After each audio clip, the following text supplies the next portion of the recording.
when you have millions of Americans, I don't know if they're ready to take up arms in defense of Donald Trump's candidacy. But I think we should be very wary of just the possibility that this kind of decision could look unholy to tens of millions of our fellow citizens. I'm Hyemin Han, Lawfare Associate Editor. This is the Lawfare podcast for February 2nd, 2024. Next week, the Supreme Court will hear argument in Trump v. Anderson, former President Donald Trump's appeal of the Colorado Supreme Court's historic decision taking him off the state's presidential primary ballot. In determining whether the Colorado Supreme Court erred in ordering Trump excluded from the state's ballot, the Supreme Court faces one of the most fraught questions facing our democracy today. I asked two legal scholars who couldn't disagree more with one another whether they think the Supreme Court should disqualify Trump under Section 3 of the 14th Amendment. Sam Moyn is Chancellor Kent Professor of Law and History at Yale University. He thinks the Supreme Court has to unanimously reverse the Colorado Supreme Court's decision and keep the current Republican frontrunner on the ballot. Ilya Somin is Professor of Law at George Mason University and B. Kenneth Simon Chair in Constitutional Studies at the Cato Institute. He thinks the Supreme Court should take Trump off the ballot despite its facially anti-democratic optics. We went through the legal questions in front of the court, the political and philosophical implications of disqualifying Trump under Section 3, and the interplay of law and politics that overlays it all. It's the Lawfare podcast, February 2nd. Sam Moyn and Ilya Somin on disqualifying Trump under Section 3. I want to be clear up front for listeners that the focus of today's episode is on the political and philosophical arguments surrounding disqualifying Trump under Section 3, and it is not a debate on the legal merits of disqualification. But I do think to understand each of your precise political arguments, it's important to start on the legal merits, especially in terms of how your assessment of the legal merits informs your political recommendations. Ilya, could you start us off by laying out what the Colorado Supreme Court decided and what questions are in front of the Supreme Court in the appeal? Sure. So the Colorado Supreme Court was deciding both state and federal questions, though what's before the federal Supreme Court now is purely the federal side of it. It comes down to whether Trump is disqualified from being on the ballot for the Republican primary for president in Colorado because of Section 3 of the 14th Amendment, which says that no person who previously held various federal or state offices and took an oath to support the Constitution and then engaged in insurrection or gave aid and comfort to the enemies of the United States, that if such a person who previously held various offices engaged in those activities, then he or she could no longer hold various offices in the future.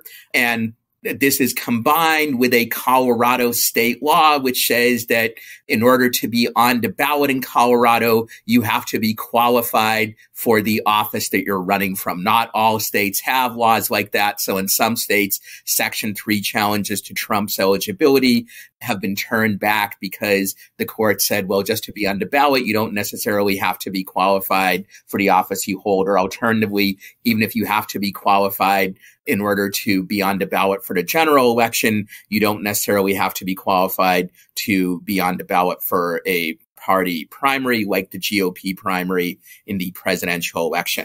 So the Colorado court held that the process that was used to disqualify Trump was permissible under Colorado state law, and also that Colorado required people who are going to be listed on the ballot for a primary to be eligible for the offices for which they run. And they also reached several issues about the interpretation of Section 3 itself. Those issues, unlike the Colorado state law determinations, will likely be reviewed by the federal Supreme Court. One is they concluded that the attack on the Capitol in January 6, 2021 was an insurrection. More controversially, they concluded that Trump engaged in the insurrection by inciting it, and also by the fact that while the attack on the Capitol was going on, he was calling up various members of Congress, urging them to continue to urge them to overturn the electoral vote count. And so he was in effect using the violence as leverage to try to get Congress to do his bidding and keep him in power. They further ruled that the president is, quote, an officer of the United States, and therefore Section 3 applies to him. Trump's defenders argue that the presidency is not one of the offices of the United States, and therefore the Section 3 does not apply to the president, even if he does engage in insurrection. They ruled that Section 3 is self-enforcing, which in plain English means that courts can enforce it on their own and state governments can enforce it on their own. They don't need special implementing legislation by Congress. And they also ruled that disqualifying Trump does not violate his First Amendment rights, and that the amount of process that he was given was enough to meet due process requirements. I think that covers the major legal issues at stake in the case. In my view, and we can get into details later if we're interested, but in my view, the Colorado Supreme Court was right on pretty much all of these points. On some of them, I think it was very obviously right, though I think, to my mind, there is a tougher question about did Trump engage in the insurrection or not. On the other hand, I don't think it's really a close call that the president is covered under the phrase officers United States. And similarly, I don't think it's a close call that January 6th was an insurrection. And I think also there is a strong case that Section 3 is self-enforcing. Finally, I should add that I believe it also ruled that in order to be disqualified for engaging in insurrection under Section 3, you do not have to have previously been convicted of the crime of insurrection or of any other crime necessarily. I've written a piece about why I think that ruling is correct. And indeed, I'm submitting an amicus brief in the federal Supreme Court that is devoted to that specific question. Thanks so much. And you started to touch on this, but could you overview what you think are the strongest and weakest parts of the ruling / the argument for disqualification legally? To my mind, while there's a bunch of arguments against disqualification, most of them are just pretty bad. The one I think poses the toughest challenge and that is least clearly wrong is the argument that even if there was an insurrection, that maybe Trump did not engage in it, because obviously Trump didn't personally engage in violence. He didn't personally come to the Capitol at all. He didn't even in so many words say, go attack the Capitol to the people who did it. And therefore, there is at least a somewhat plausible argument that he didn't engage in the insurrection. However, I think on balance, that argument is overcome by the fact that he incited and encouraged the attack on the Capitol, not just on the day of January 6th, but over a period of many weeks when he promoted violence to try to overturn the election result. And most damningly, when the attack was going on, instead of trying to stop it, or even instead of just sitting around and doing nothing, he continued to call members of Congress to try to get them to overturn the election result. And that is effectively using the attack as leverage to try to overturn the result. In this respect, he's similar to the Hamas political leaders who may not have been directly involved in the planning of the attack on Israel and the taking of hostages, but they are now using that attack and the hostages as leverage to try to get Israel to make concessions and release imprisoned Palestinian terrorists. To my mind, those Hamas political leaders are clearly engaging in terrorism, even if they weren't directly involved in the attack. And similarly, Trump was engaging in insurrection by using the attack as leverage to try to gain his ends, which of course are the same ends as those of the attackers themselves. Sam, what do you think are the strongest or weakest points of the legal argument? So I approach this very differently because my main concern, as we'll talk about later, is, who ought to decide whether Trump becomes president again. And so when I think about these arguments, it's not that I think they're weak individually, but I think the most important point for me is that Colorado has to prevail on all of them for its decision to be upheld. And I analogize the situation to a kind of, heptathlon, except one in which I have to win each and every race. And even if I enter pretty confident that I can win each one, there's could be a 10 or 20% chance that I lose. But if I lose one, I lose the whole competition. Now, that's, I think, the real legal problem, that there's just a list of objections to applying Section 3 to Trump. And there are some minor ones Ilya didn't even mention, like the fact that the text applies to holding office, prohibits insurrectionaries from holding office, not for running. And so I myself think probably the self-execution argument that Ilya mentioned is probably a little bit stronger than he mentioned. And I think it's really important, especially for a court that at least selectively takes precedent seriously, to remember that there's really one big precedent on the meaning of Section 3, and it's called Griffin's case. And I'm not saying it's a super strong precedent because it was just one justice, the Chief Justice, Samuel Chase, deciding it. But that single precedent says that Section 3 has to be implemented by Congress. So I guess, my general answer to the question is that Ilya's probably right, that few of the arguments are that strong, but that's not really what matters. It's that most of them have some weakness, and there's, I think, enough chance that the Supreme Court can lean on one of them to give Trump an out, that this really becomes a political case. The Supreme Court is going to be making a political decision, and that's, I think, what we should talk more about than the technical legalities. Right. We'll definitely get there for sure. I do want to ask, though, about the January 6th was or was not an insurrection question. Do you think that's easy or more difficult than folks are putting out? Not at all. I mean, I think Ilya is probably correct that that's going to be the hardest one for the advocates of disqualification to win for a couple big reasons. One is that there's really no consensus in the legal materials we have about how to define the word insurrection, quite apart from what it means to engage in it. And then there's this underlying factual reality, which is that Trump did certain things, and whether those count, whatever one's definition of insurrection as engaging in it or aiding and abetting it or giving aid and comfort to it, I think is just subject to an enormous national disagreement. Add to this that in Colorado, there was a bench trial that determined this, and that no one, even of the near 1,000 who have been already held accountable for January 6th, has been indicted for insurrection under our federal insurrection statute. And I think you do get maybe more considerable doubt about that element of the case than the others on the list. What about the question about whether the president is an officer of the United States? If this weren't so, momentous, I think that one would be more amusing.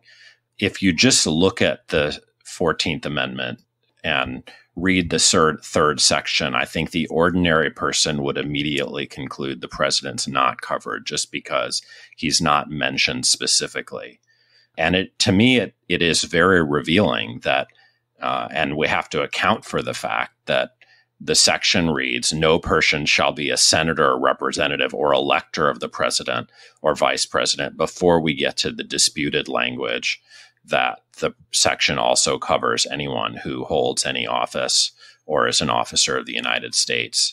And I think it's amusing because a lot of liberals have suddenly dug out a lot of history, partly on the strategic ground that the justices who will be deciding this, that I think the pivotal ones, are conservative originalists. But as in so many such cases, there are arguments on both sides about what the language of the amendment meant in 1868. I stand more with the ordinary person who would read this provision and assume the president's not covered. I think that's a fair inference, although I realize that the intensity of the argument is really on this other matter of whether people in 1868 would have the view that the presidency is an office or the president is an officer. And I'll take Ilya's view that on that point, the bulk of the evidence might well suggest that the president counts, but optics are everything. And the fact that there is such a dispute, not just as to the facts of what happened on January 6th, but what this provision means is, to me, the really important thing. Ilya, do you have anything you want to say in response? Couple points. One is, I mean, in my view, what an ordinary person would think is exactly the opposite, that it says anybody who's, quote, an officer of the United States is covered. Surely that includes the person who holds the highest and most powerful office in the land. And indeed, when I mentioned this officer argument to non-lawyers or non-scholars, most of them have trouble taking it seriously because they think, like, it's just very obvious that the person who holds the single most powerful office is covered. Moreover, if you take the view that he's not covered, you get the ridiculous and idiotic anomaly that an insurrectionist postmaster, would be covered by this, or an insurrectionist low-level bureaucrat, but an insurrectionist president gets off scot-free, which is just ridiculous and insane from the standpoint of both ordinary meaning, but even such canons of interpretation as the canon against absurdity. Now, maybe you could overcome this through a deep dive into original meaning evidence, which in theory could show that actually officers were considered as a term of art that excludes the president, but on a sort of ordinary meaning, read by a person who's not steeped in these materials, it seems obvious that if anybody's covered under the phrase officer of the United States, it would be the person who holds the single most powerful and most important office. On the issue of insurrection, I think it's important to distinguish between the question of what is an insurrection and whether Trump engaged in it. I think there is overwhelming evidence that what happened on January 6th meets even a relatively narrow definition of insurrection. That is, the use of force to seize government power. But there is also original meaning evidence suggesting that the understanding of insurrection in the 1860s was actually broader than that. But you don't need, to make that argument for January 6th to qualify. However, as I mentioned before, it is a closer question, whether Trump engaged in the insurrection. I think he did, but I think that is a tougher issue than the other. Related to this, I think there's a distinction between civil processes and criminal ones. And there are many situations where people can be civilly held liable in various ways or subject to civil disqualifications, even if they haven't been criminally convicted. O.J. Simpson is a great example. He was actually acquitted at his criminal trial of killing his ex-wife, but he nonetheless later was held civilly liable for it. It's a different proceeding with different standards of proof and different rules in some respects. And so the fact that Trump or other people were not charged with insurrection, I think, is not dispositive of whether they engage in it from the standpoint of Section 3. Finally, I do take the point that as a practical matter, given that there's a lot of arguments on the other side, now we have to win one, that increases their chance of winning.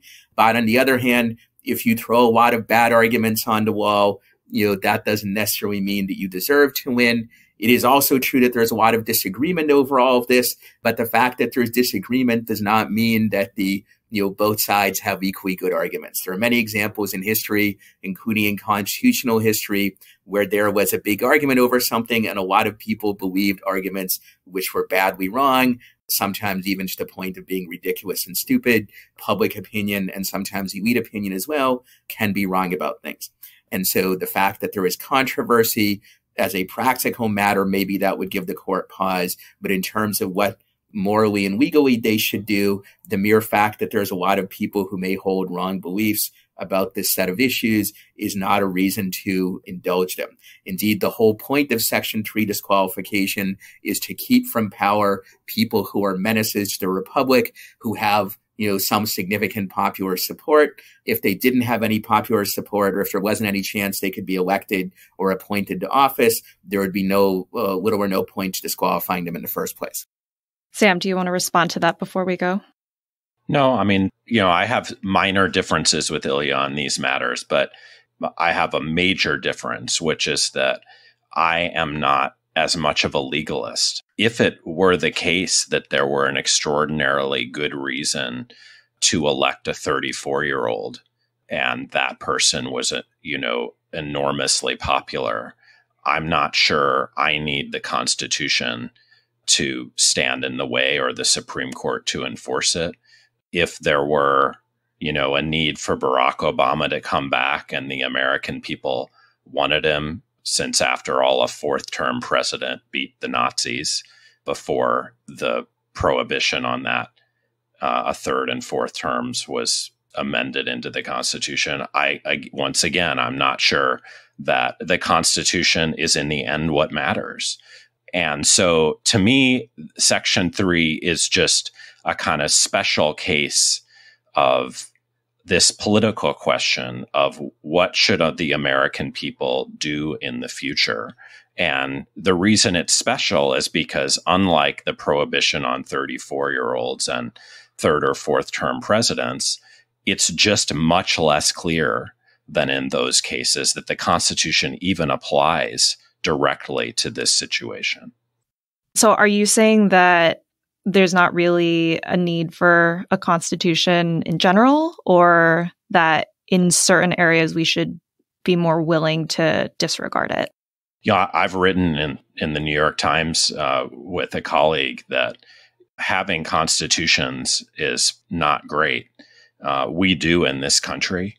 And so I want to respect that fact. But, to me, the arguments against constitutionalism in general apply with special force to this situation. After all, we have a national conversation about the future of the country that has been diverted for a great many people into lawyering up to decide what was going on in the 1860s and what this obscure provision in 1868 mean. And, the likelihood is that this case, Trump versus Anderson, is going to be consigned to an obscure footnote to the 2024 election because the Supreme Court will block in some way what Colorado's done, or certainly any national implications for it. But the fact that the Constitution is being treated as a kind of diversion from our national decision about how to, get rid of Trump is, I think, unfortunate. And the Constitution is directly implicated in that fact. Ilya, is there anything you want to say in response? Yeah, I don't think it's unfortunate at all. Sam and I have broader disagreements over the value of constitutionalism, in that I think constitutionalism, while certainly not always great, and there are certainly bad constitutional rules, I think is generally a valuable institution. First, because even if we are going to have a so-called national conversation, there have to be sort of rules of decision-making by which that conversation happens, and constitutions can do that. They set out electoral rules, rules for which offices have which powers, and so on. But second, both political theory and long experience show that there are many situations where it's good to have constraints on what political majorities can do. And this is not an insight peculiar to the U.S. Constitution. Most liberal democracies actually have at least some significant constitutional constraints of that kind.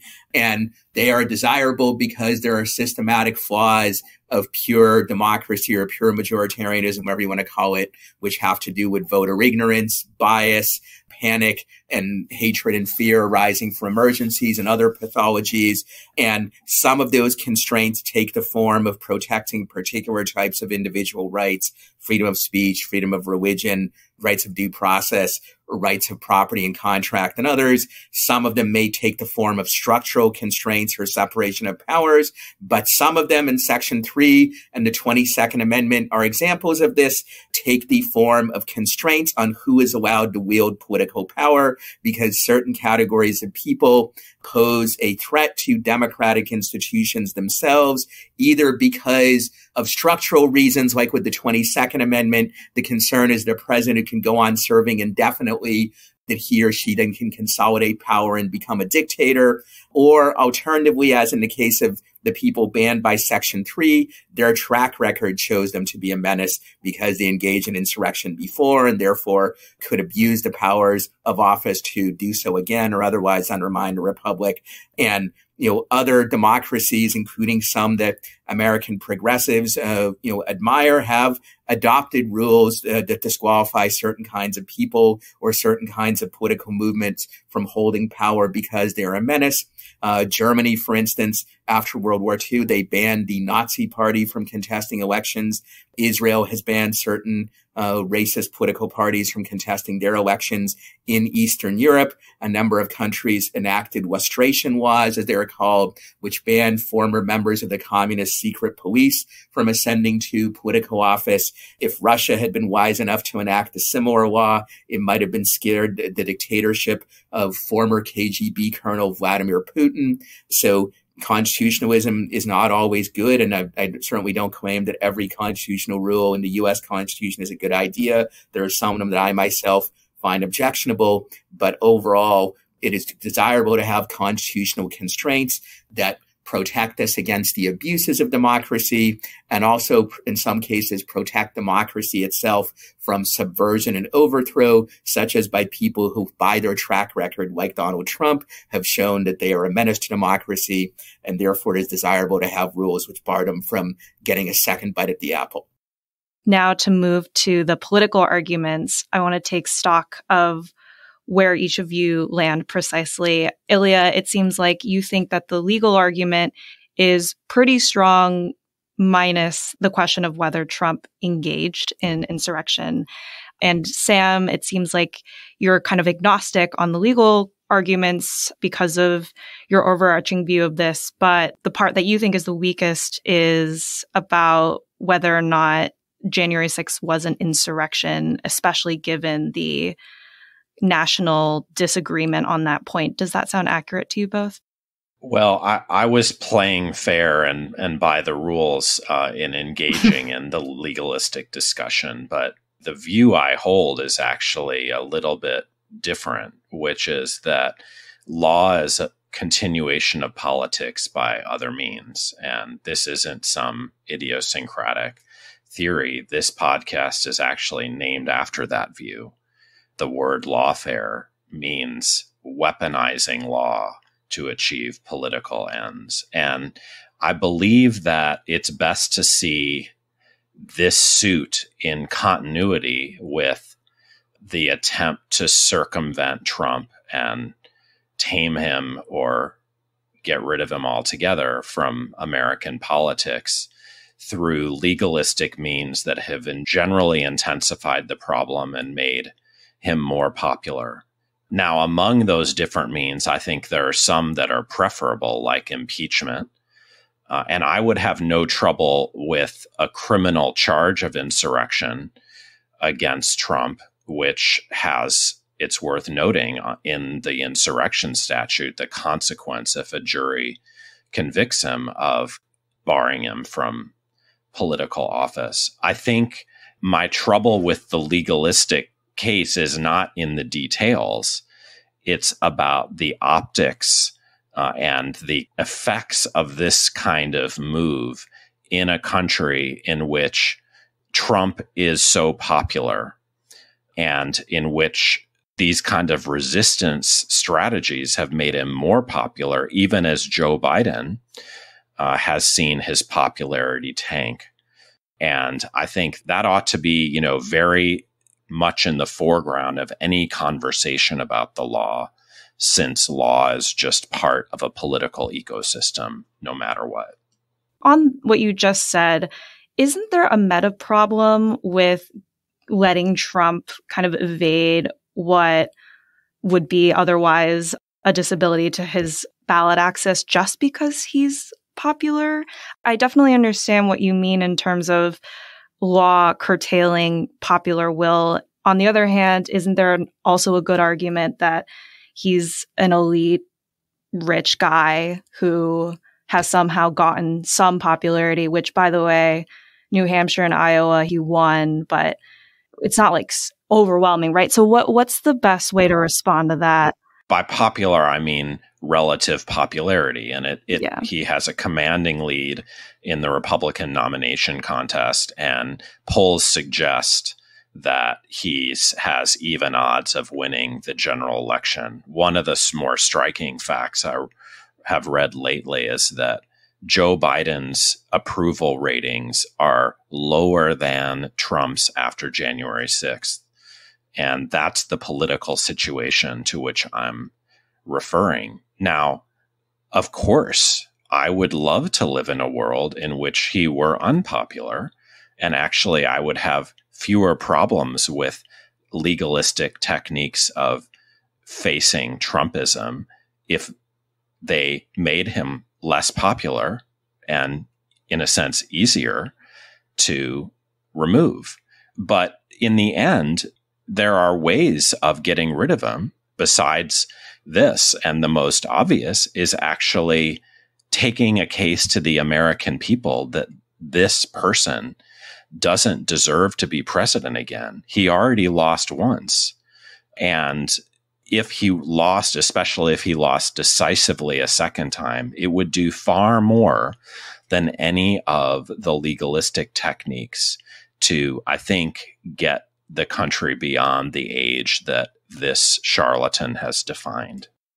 But what if someone responds to that and says, it's not a method or a tactic, it's more application of law? Definitely take your point that, someone had to bring this case. There had to be activation energy there, and that could itself be the point of lawfare, lowercase l. But what if someone's just like, no, this is not a ploy. It's simply that he needs to be held to account. And the fact that he is popular shouldn't be the reason why he gets off scot-free when someone like, say, Madison Cawthorn back in 2022, the Fourth Circuit says he would have been subject to Section 3 disqualifications. It never reached the merits. It's a reasonable question, and I have a few quick thoughts in response.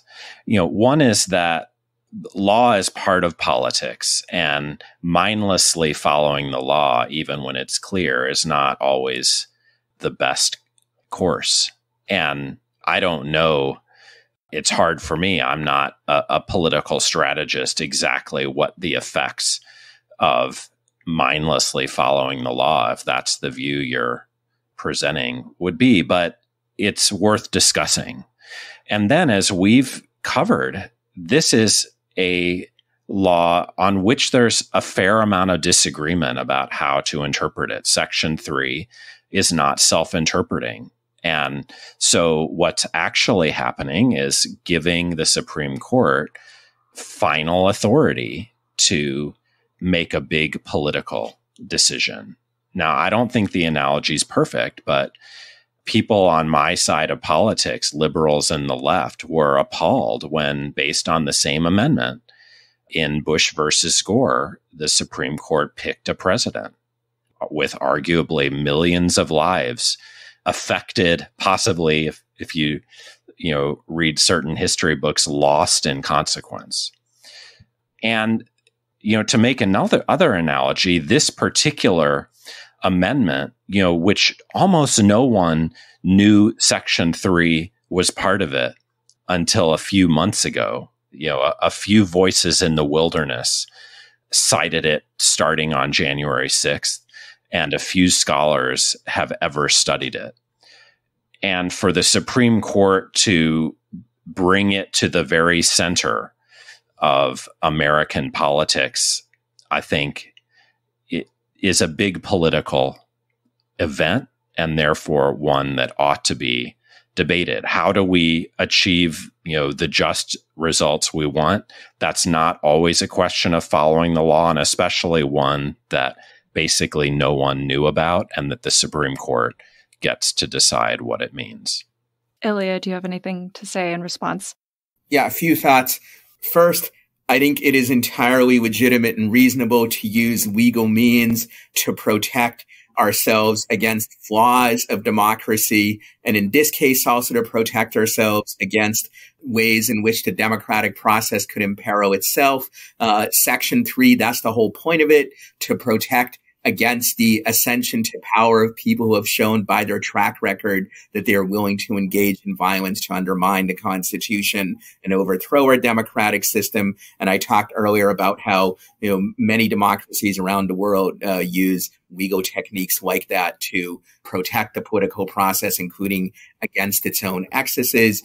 I don't find it all that compelling to say, well, why can we use this now when very few people have even thought about it for a long time? That's because there was no need to think about it during long periods of time when there was no significant threat that somebody who had been engaged in insurrection would ascend to power, just like you probably don't give much thought to your fire insurance during the long stretches of time when there's no fires at your house and there's no risk and there's no significant risk that a fire is going to occur and so forth. But that doesn't mean you shouldn't use your fire insurance policy if a fire does break out. And the same thing applies here. We have a president who used force and fraud to try to stay in power when he lost an election. That is the kind of thing that Section 3 is supposed to protect us against. And we can use it for that purpose. And while courts are certainly imperfect institutions, courts are likely to do a better job of giving objective interpretations of legal rules of the game than if we leave it purely to the political process or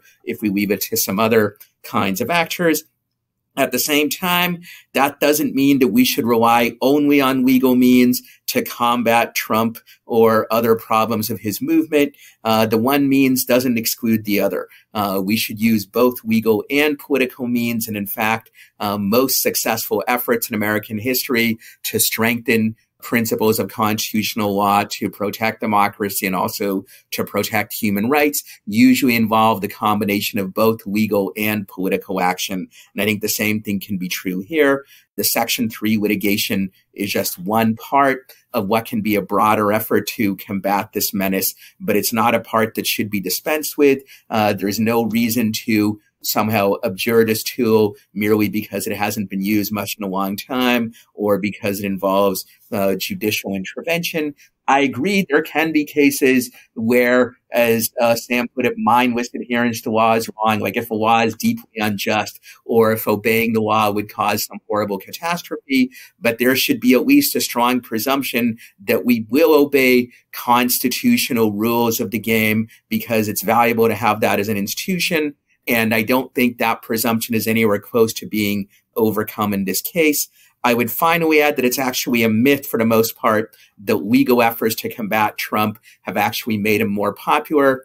There's no evidence, except for one case I'll mention in a moment, there's no evidence that any of those legal efforts have actually made Trump more popular than before, with the exception of the New York criminal indictment against Trump last year, which he did indeed get a spike in the polls when it happened. With other criminal indictments against him, there was no spike at that time. Similarly, his impeachments didn't make him more popular, nor is there any evidence that the use of Section 3, which has been in the news lately, that has made Trump more popular. It's arguable it also hasn't, in many cases, made him less popular, but it's just not true that this somehow contributes to his political success. So I think there is every reason in both legal theory and democratic theory and political theory, and also just sort of practical, pragmatic strategy to make use of this legal tool, which is there precisely for the purpose of keeping such dangerous people out of power.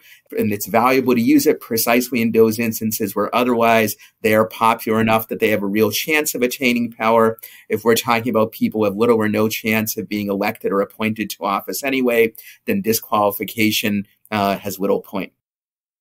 I would love for you to engage with what I think Sam is saying, though, about the fact that using both the legal And the political in this case wouldn't be feasible because once you use the legal, aka once you disqualify Trump, there's just really no way to kind of salvage the political case against him when all of his supporters are just going to say, well, it's moot because the Dems or whoever, the elites in power, have taken him off through law. Do you think that that's not a problem? I think it's not a significant problem for two reasons. One is, if you remember what happened after the 2020 election, his hardcore supporters said that he was unfairly kept out of power even when he lost an election just by normal means. So we're talking about a movement that much of which is not willing to accept normal election results. That's all the more reason to prevent their leader from contesting elections in the future because he is committed to undermining the electoral process. Secondly, removing Trump from the picture obviously doesn't end the broader political debate about what you might call the MAGA movement or, right-wing nationalism in the U.S., where you want to call it. And obviously that would have to continue to be fought in other ways. It's not like absent Trump, Republicans have no options out there by which they can pursue some of the kinds of policies that Trump advocates and the like. So this is actually narrower than some things which other democracies have done, which is just ban entire political movements because they're inimical to democracy, like the ban on the Nazi Party and the Communist Party in West Germany after World War II, or like some examples in other countries that we can name. By comparison, barring one person who has a demonstrated track record of using the threat of force and fraud to try to overturn election results and keep him in power, that by comparison is actually a relatively modest measure. Sam, do you want to respond to that?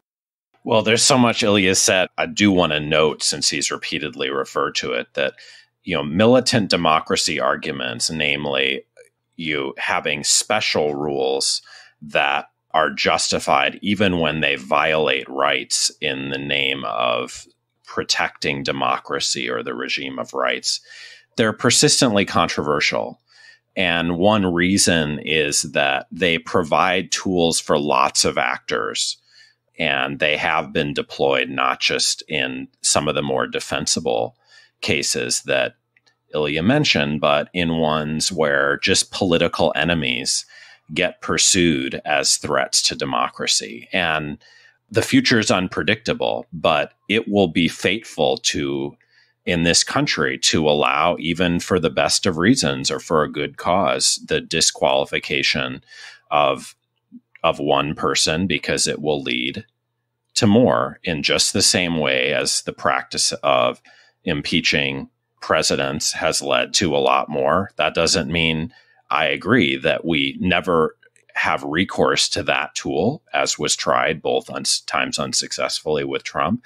But it does mean that the choice should give us pause. I also think that it's really important to consider relative popularity. So my answer to Ilya's point that none of the so-called legalistic techniques have intensified Donald Trump's popularity is that actually it doesn't seem to have damaged him profoundly. And not just the hardcore of his base, but millions of Americans voted for Trump in spite of all the things that were done to him over the course of his presidency. And after January 6th, there seemed to be millions of Americans who were supporting him, whether because they don't think he did anything wrong or because they think that his attempt to perpetuate himself in power is in some sense forgivable given the political options they have. And here I just think a good analogy is to the Supreme Court's intervention in United States v. Nixon, which effectively ended Richard Nixon's presidency.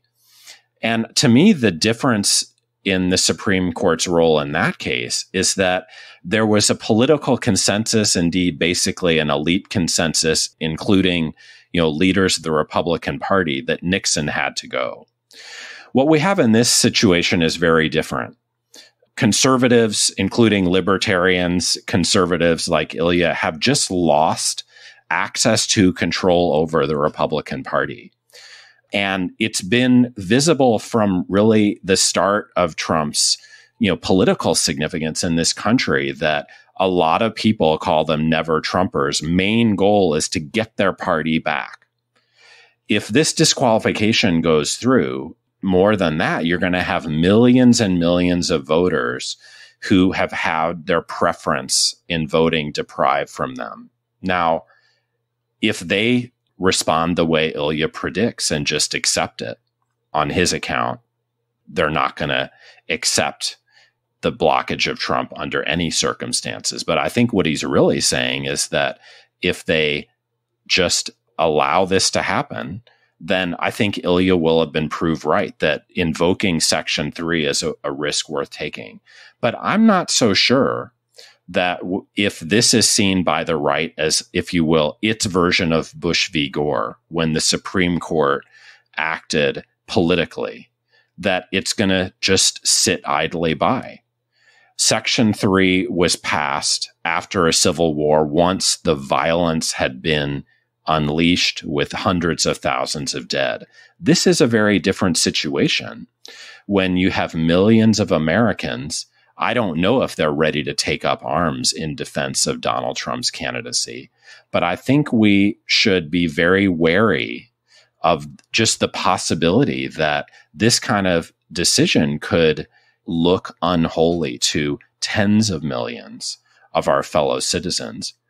And they might rightly ask, well, why didn't you campaign against the man? Why didn't you find popular enough policies to prevail against him decisively? You did in 2020. Why not 2024? And if the answer is Biden has made mistakes, that's the political reality that needs to be addressed. So quickly, on the looks unholy part, though, this is a court that's given us Dobbs. Should it also not give us a disqualification on the originalism merits? I think that's a fair point, because after all, Bush v. Gore was conservatives choosing a conservative president. This would be a case of conservatives choosing, or at least being seen potentially to help a liberal president survive. And I do think that's a really important difference. And again, I'm just calling for considering possible consequences and how things will look to those we want to consider themselves American citizens, served in some sense by the system. And so I guess my worry is that even in this circumstance, this way of getting rid of Trump will, let's say, confirm the populist narrative that elites just won't allow tens of millions of people to express their political opinion. And Ilya says they can still vote for Republicans, but other ones who's, aren't disqualified. But, to me, trying to place myself, as difficult it is, in the shoes of people on the right, I want to vote for who I want to vote for the reasons I want to vote for them. And I've already, processed. I've already interpreted January 6th. I've already processed it politically. And, the question is, who do I think should be president, Biden or someone else? And I want to get to decide who that someone else is. That's why we have democracy. For all Ilya's insistence that we ought to have limits on democracy, I think a lot of people actually want to have democracy. Ilya, could you please respond? So there are two aspects of this. One is the issue of the threat of violence. And on that, I would want to make a couple points. First, these people responded with violence even after their guy lost a perfectly normal election under normal rules and the like. So a tiny number of people relative to the 70 million who voted for him. Yeah. But a large number of other people supported it and wanted to make excuses for it and so forth. So we cannot assume that they would be more violent in response to this than they would be in response to, him just losing a normal election. Second, we should not give in to the threat of violence. If we say we are not going to do what is otherwise legal and right because people who are evil and misinformed and, under delusions will engage in violence in response, we in effect create a giant heckler's veto over the entire functioning of our liberal democratic system. We should instead say we are not going to give in to violence, just like we should not give in to terrorism. And indeed, this would be a form of terrorism, that we should instead say that if people engage in terrorism, they will be suppressed. And, that should be the line. Yes, there are risks associated with that, but the risks on the other side are much greater if we give the threat of terrorism and violence a veto power over the functioning of our legal and political system. Now, there is the other issue, setting violence aside, of, people would perceive this as illegitimate and so on.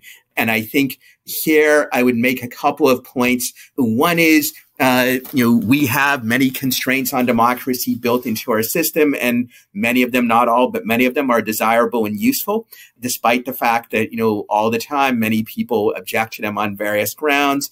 Second, it's important to remember that most people are not as engaged in politics and as intensely committed to it as either Trump's most hardcore supporters, or for that matter, the people who probably listen to this podcast. So the number of people willing to, take up arms just because they get angry about the disqualification of a presidential candidate are likely a small fraction of the population. That makes it different from something like the Civil War, where, a large part of the governments of, various states in the country were willing to rebel and take up arms and the like. And I think, therefore, it's preferable to exercise the constitutional safeguards we have and use them rather than to be intimidated either by the threat of violence or by the threat of public opinion. At the same time, as emphasized before, that doesn't mean you rely purely on litigation or legalistic action. You should do other things too. There are other kinds of reforms that I've advocated and others have advocated that can make the political system function better and reduce the dangers that are built into it in various ways. But I think, we should remind the side of the political spectrum that constantly says we are a republic and not a democracy, that means, among other things, that certain kinds of people who are threats to a republic are not allowed to hold power.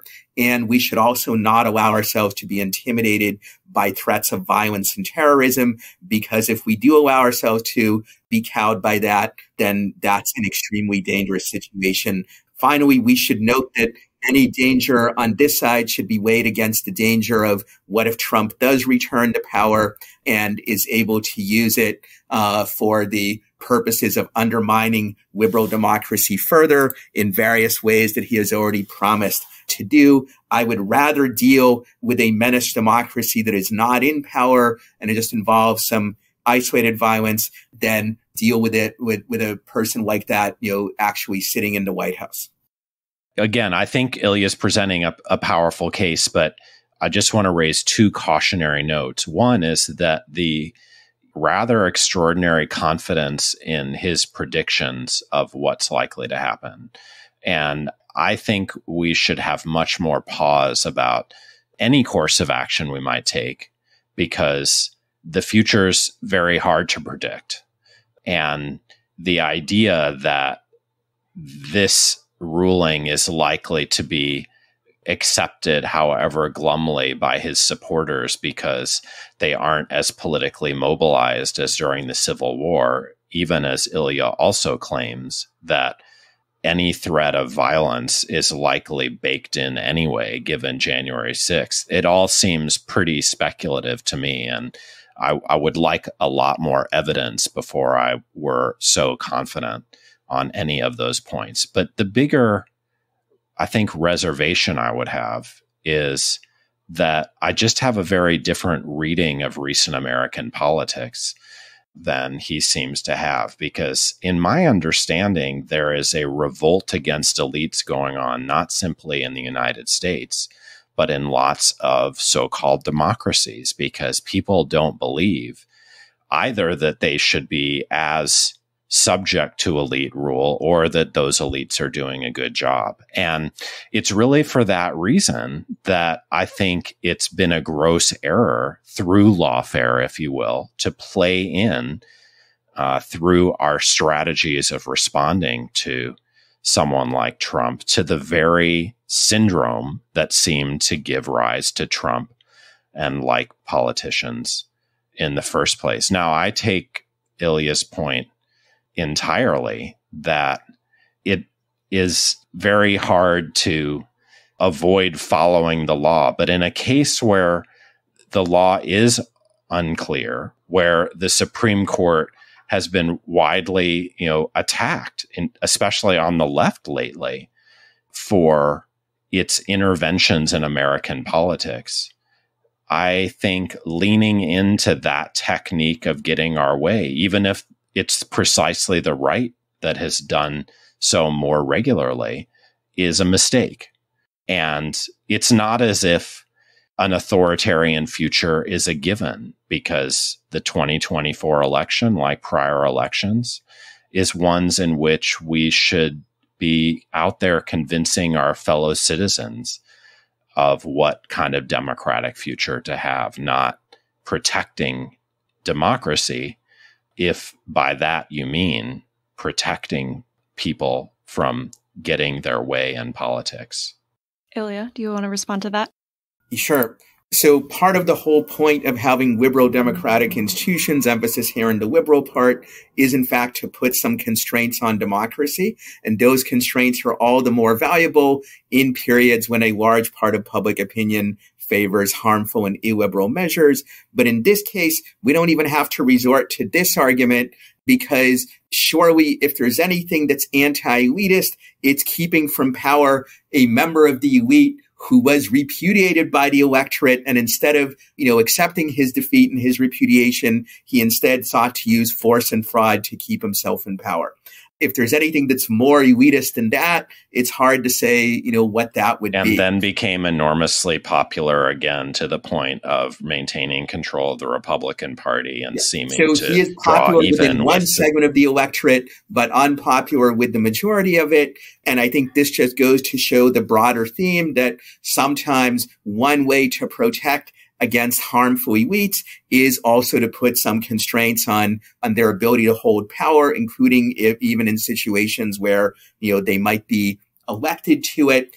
I would emphasize again also that there's just no evidence that, with the exception of the New York case, which is not even about January 6th or any of those issues, it's about sort of a kind of weird financial fraud. With the exception of the New York criminal charge, there's just no evidence that Trump's popularity has increased because of these legal efforts to combat him. Maybe you could argue that it hasn't decreased much either, but I don't think there's any contradiction between using or even a trade-off between using these legal efforts to combat him and using other tools to do so. All that I'm saying is it's left him a viable candidate to beat Joe Biden, with whom he's even in the polls. And he would have been at least equally viable if there had never been any legal efforts against him at all. But I would add, survey data does show that if he gets criminal convictions, that might reduce his popularity at the margin. I agree. It's also, as for Section 3, so far at least, survey data does not show that using Section 3 against him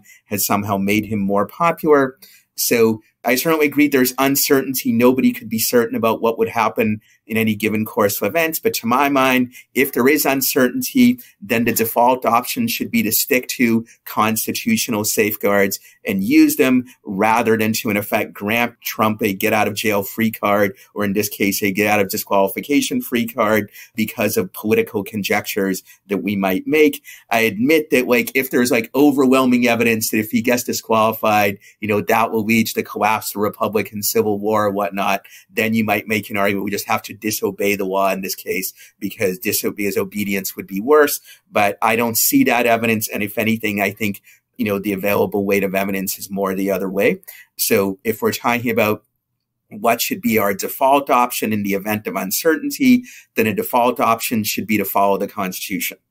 So I think what's really interesting is that both of you are presenting, in some ways, your own version of a populist argument, an anti-elite argument, even though the core problem with all of this is that it is being seen as some sort of elitist contortion of the law to get Trump off the ballot.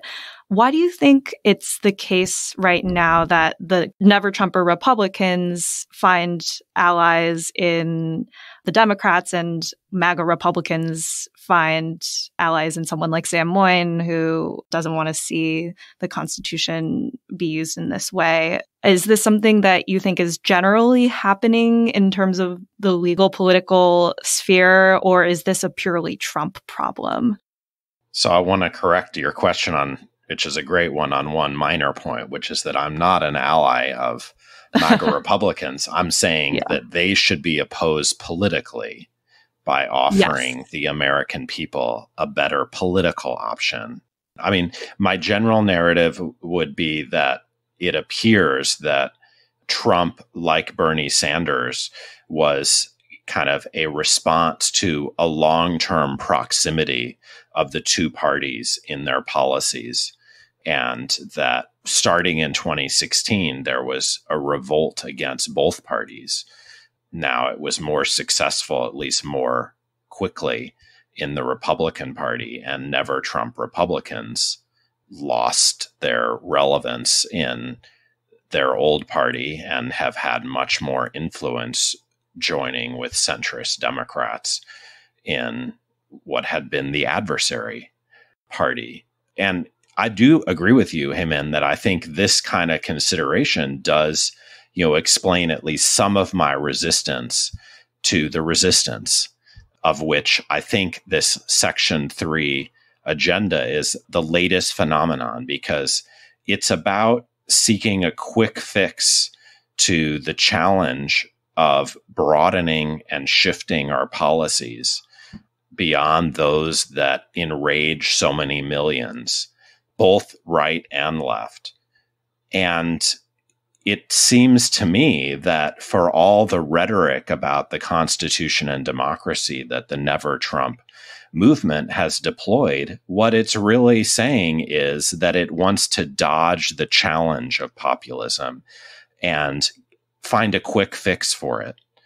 I'm with Franklin Roosevelt, who in 1937 said, those who talk endlessly about saving democracy really mean democracy the way it was before, without envisioning a new form of it that is more popular. And I think my worries about the Section 3 strategy is that it will just, intensify the problem and not solve it. Ilya? So two things.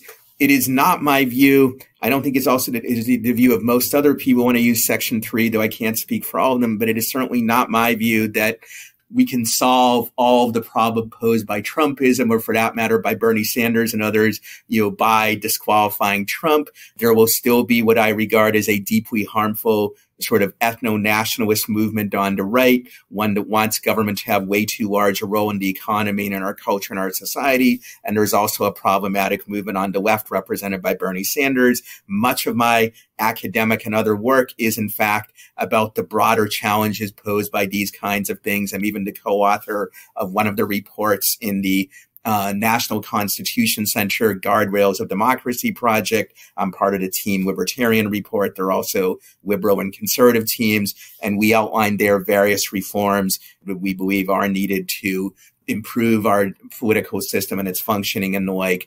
I've also written an entire book called Democracy and Political Ignorance, which is about the broader challenge of what we might call populism and ignorant public opinion, and how we can protect liberal institutions against various challenges. So it is not at all my contention, that Section 3 is somehow a complete fix for these problems. It pretty obviously is not.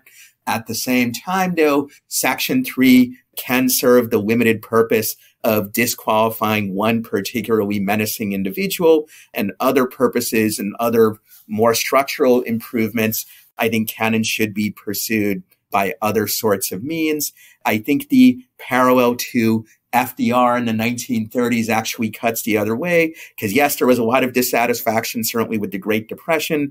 On the other hand, by breaking constitutional bonds, FDR actually did a lot that was harmful, including various measures that did much to prolong the Depression and actually make people more miserable. I don't have time to go into all of them, but I will just mention a particularly famous example, the Supreme Court decision of Wickard versus Filburn, which severely undermined federalism and unconstitutional constraints on federal government power by saying that Congress's power to regulate interstate commerce could be used to restrict the growing of wheat that never was sold in any market interstate, never even moved out of state. The whole point of that was to raise the price of wheat, thereby raising the price of food in the middle of a depression where millions of people were already having trouble making ends meet, and even in more extreme cases, suffering from malnutrition. So the fact that we have various problems in the political system and that many people want change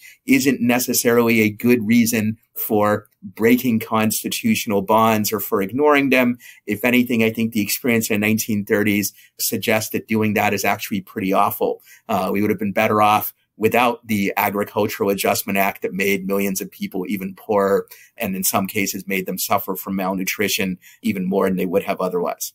Sam, do you want to respond to that? Well, I think this is probably a pretty root disagreement, because I think what Ilya is saying is that, economic liberals should contain democracy or dispense with it insofar as that's feasible. And I have the reverse view that liberals like me have to campaign for their values and in popular discussion, and win some, lose some. The people will make mistakes. I don't think as many of Franklin Roosevelt's choices were mistakes, but the difference between Ilya and Franklin Roosevelt is one of them was elected 4 times, often by immense national majorities. And Donald Trump, the one time he's been in power, was a minority rule president. So maybe we should fix the Constitution to make sure that never happens again. But regardless, I think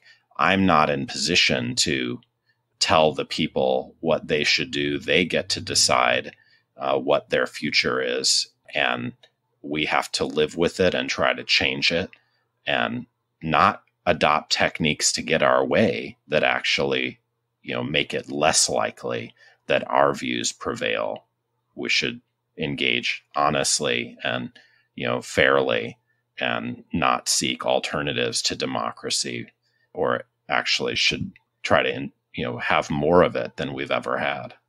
So it seems like a good time now to then ask how to actualize both of your positions. I think Ilya's position, of course, will require the Supreme Court to cut the legs out from under the current Republican favorite.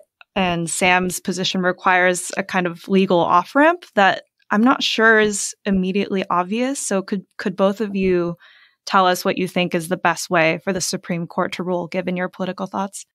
So I think the federal Supreme Court should just simply affirm the decision of the Colorado Supreme Court. What that means in terms of Trump's ballot access and the like will vary by state. And, some states, many states do have rules saying that people who are unqualified legally for the office that they're running for are not eligible for the ballot, and therefore they wouldn't even be able to amend the ballot. There are other states that might not be true, but I think the practical result is that Trump would be unable to gather sufficient electoral votes, to win the election, and therefore there would be, great pressure on the Republican Party to choose a different nominee.